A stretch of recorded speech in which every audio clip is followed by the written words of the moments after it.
Pain heals. Chicks dig scars. Glory lasts forever.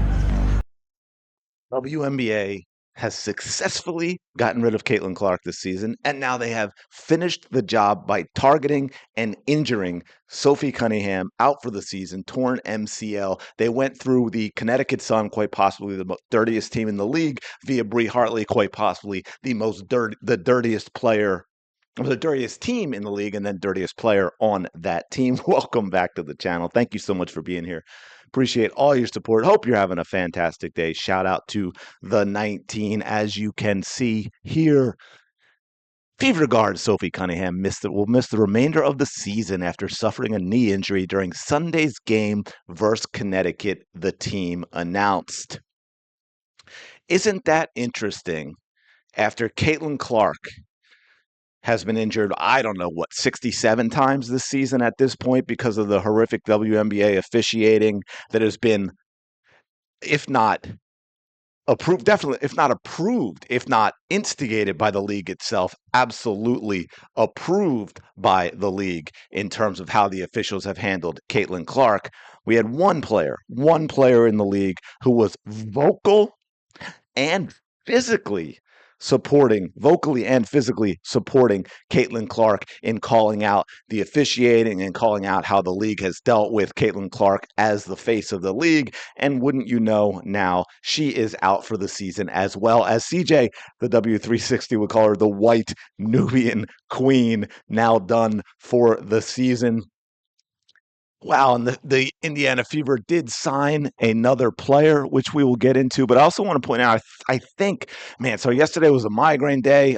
Still kind of wiped out. That's why no videos yesterday. And I think I included this the day before, and it was wild. I wasn't really paying attention to it, and then I realized this. I did a post. Yes, what Hartley did to Sophie Cunningham was intentional. Yes, the WNBA should fold. I don't know. If you've been here a while, you might have noticed that I have a tendency to maybe, I don't know, go over the top sometimes to make a point.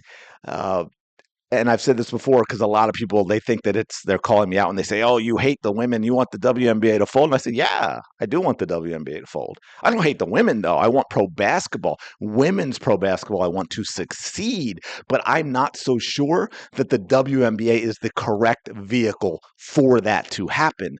So in order to get women's professional basketball to succeed, if that means the WNBA folds and something else rises from the ashes like a phoenix, I'm good with that.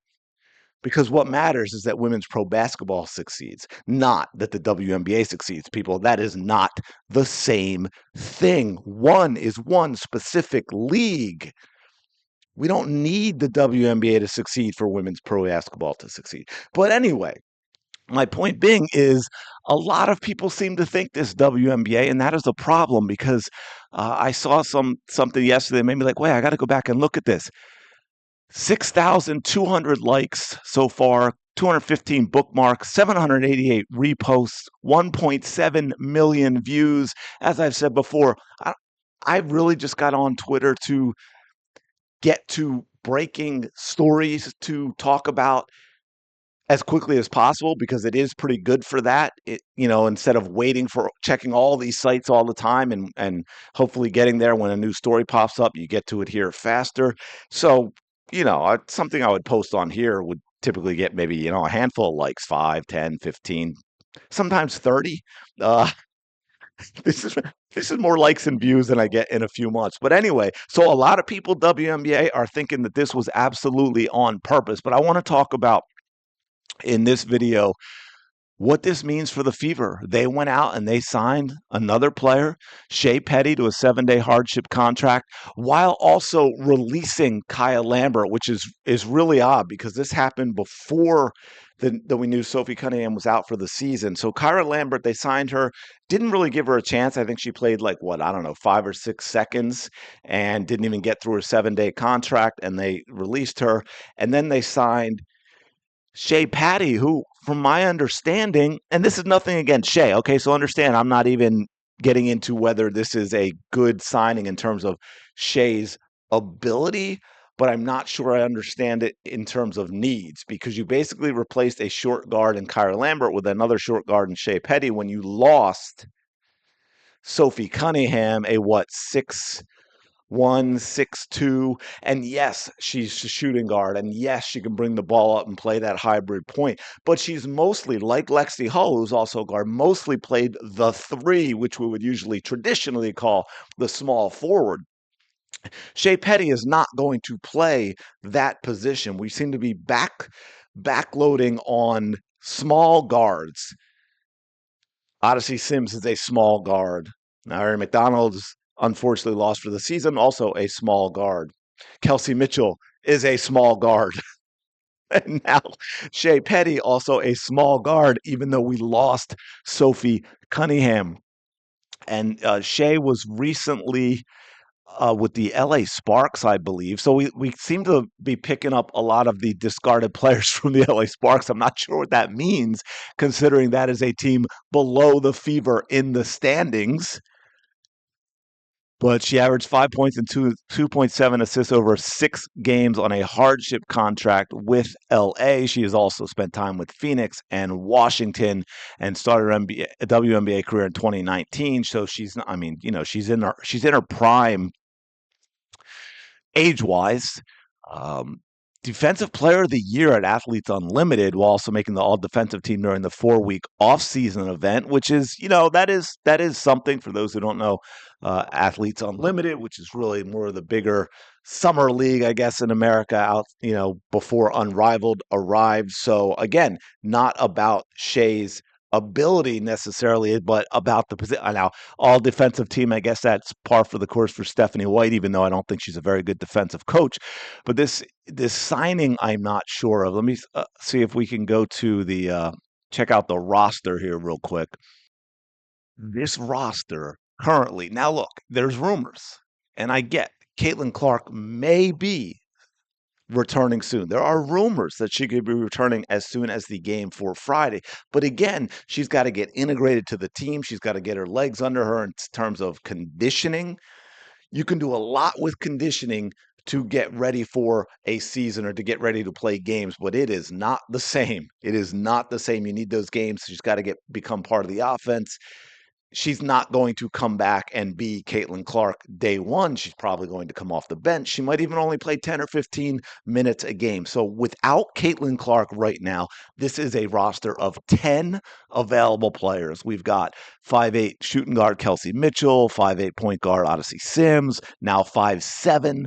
I guess I'll call her a point guard. Got to be a point guard, 5'7" shoot. I don't know, but so we've got a lot of short guards.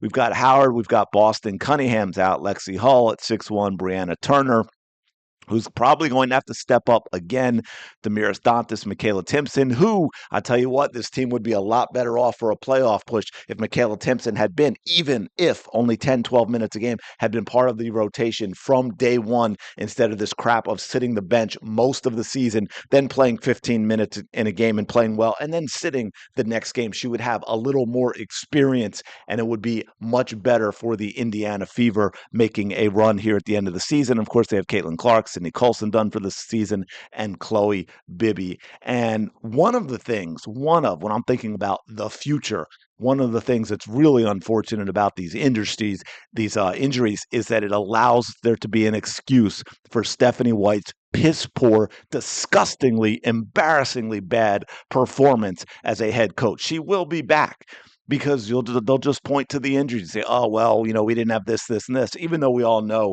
that even when Caitlin Clark was playing, Caitlin Clark was not allowed to be Caitlin Clark by Stephanie White. So one thing I want to look at real quick to finish this up, since this is important with the roster that we're seeing here, it looks like it's going to probably be this roster, plus at some point the addition of Caitlin Clark for this final push. We have the Indiana Fever sitting in 6. The Los Angeles Sparks are the first team that is out of the playoffs at 9, at 12. That is 2.5 games behind the Fever. They've played one game less than the Fever, so that's maybe 2. Plus, they would have the tiebreaker, which really kind of sits at 1, because if they were to be tied with Indiana, they would be ahead of Indiana. So if they both finish at 8, the Sparks would make the playoffs. Correct me if I'm wrong, but I believe it is head-to-head first in that type of tiebreaker. So there is not a lot of margin for error with this team. In addition, let's see what we've got. They've got the Lynx on Friday, who, by the way, have been rolling. Let me go back just so you know. Let's go back and roll. Minnesota Lynx. Well, no, they did just lose, but I think, correct me if I think they won like 4 in a row without Nafisa Collier. Okay, so they're playing good basketball. And then guess what? On Sunday, they've got the Lynx again. And then next Tuesday, they've got the Storm, who are not playing well. So they've got that going for them, but they are fighting for a playoff spot. They're only 3-7 in their last 10, but they're sitting in that final spot. So they are fighting to stay alive for the playoffs. So that is also something that's going to impact the game. And then they've got the Sparks. They're going head to head. They're going head to head with these teams that they are going to be fighting for playoff position against, following by the Golden State Valkyries and then the Phoenix Mercury.